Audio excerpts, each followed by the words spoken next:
Harrington here, folks, back for more punishment. All right, look, I'm going to shoot you straight. This is repeated material. You know, I use these videos for instructive purposes. Like after a consultation, I will send it to clients to sort of reinforce what we talked about.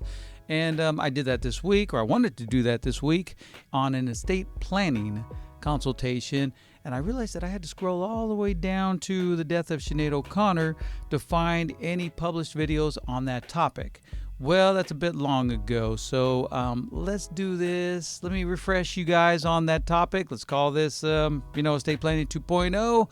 One thing hasn't changed, though. We're still going to die. Our Practice Makes Perfect is the podcast for business owners and real estate investors, siempre con un cariño especial para los clientes extranjeros. Let's call this part one. Now, let me start with this. Some people might wrinkle up their nose and say, well, this is a business and real estate podcast, right? That's what you guys do, right, Jeff? And that's true. You know, it comes very trippingly to the tongue to just say we are a business and real estate law firm. So that's often what we go with. But it's probably not the most precise answer. You know, a better way to think about what we do is that our clients are business owners and real estate investors. And we do just those things that interest those clients, which often includes asset protection, often includes estate planning, includes a little bit of immigration, specifically the business and investor visas. So, you know, we get a little bit outside of what would be traditionally considered business or real estate law, but always things that, you know, you guys care about. So with that explanation in mind, let's get into the content here. We're talking about estate planning, and I want to touch on three different concepts, although we're only going to get to two today. But when we say estate planning, you know, what does that encompass? Okay, well, the first thing it encompasses is doing nothing, just dying, as they say, intestate, meaning you haven't set up a will, you haven't set up a trust, you just have done nothing. All right, that's always popular because it's cheap. So that's one possibility. You could do that. Second possibility is, as I just mentioned, you could set up a will with nothing else. And that's better. And we're going to talk about why that's better. And then the final possibility is that you could do the combination. You could do a will plus a trust, and that's optimal. And most of you probably should go with that option. I'm not going to try and jump into that here today because I'm going to keep this video short. Remember my New Year's resolution.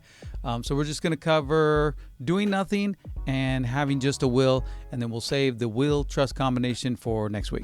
Part two, that's where you just die intestate, meaning you haven't done anything. You haven't set up a will, you haven't set up a trust. You may have, and we did talk about this in our previous episodes regarding deeds, you may have added a right of survivorship or done the so-called ladybird deed.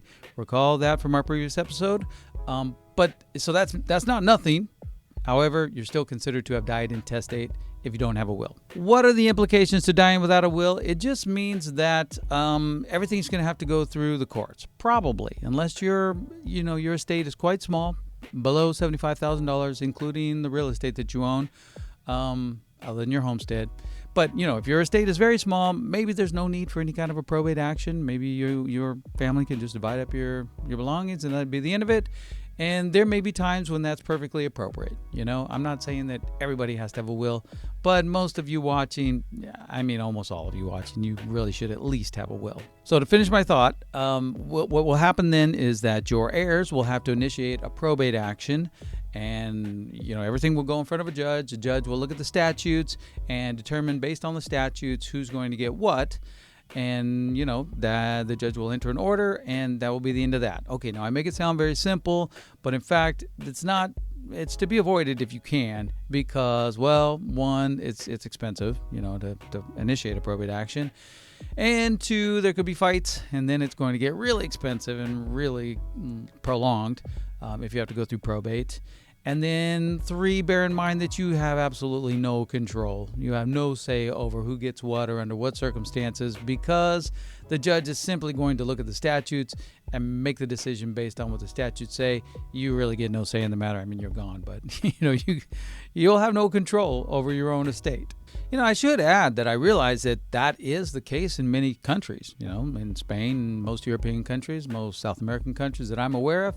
You know, your patrimonio, your estate, just goes before the court or a notario, a notary, and things get divvied up that way, and you have less control. At least most of the jurisdictions I'm aware of, like you don't have necessarily the option to put all your wishes into a testamento, into a will.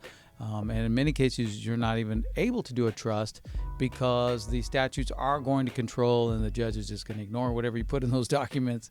So, maybe it's not a shocking or unusual result to you to not be able to control your own assets in your estate.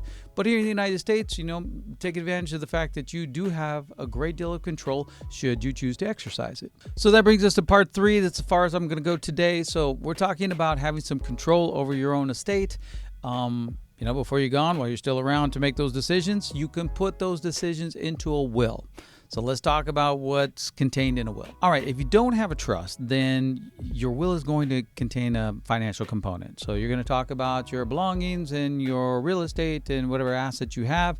And you may have to deal with that in somewhat broad strokes because a will doesn't give you the precision and all the options that you would have through a trust. But, you are going to have that sort of a financial aspect to the will. All right. The other important aspect that you'll have in your will, even if you do have a trust, are the healthcare directives. So those are things like pull the plug, stuff. Or maybe you're not dead or dying. Maybe you're just not able to make decisions for yourself. Like you're in a coma, or you're just not able to make your own decisions, too old.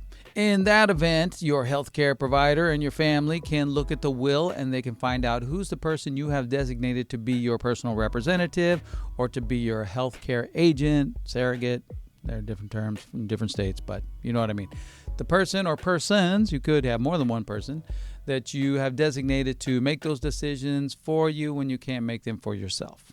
And that might kind of be the last point that I want to make here today. Remember that when you're preparing a will, it's for you kind of, but in reality, it's more for your heirs. They're already going to have a lot on their plate. They're all messed up because you died.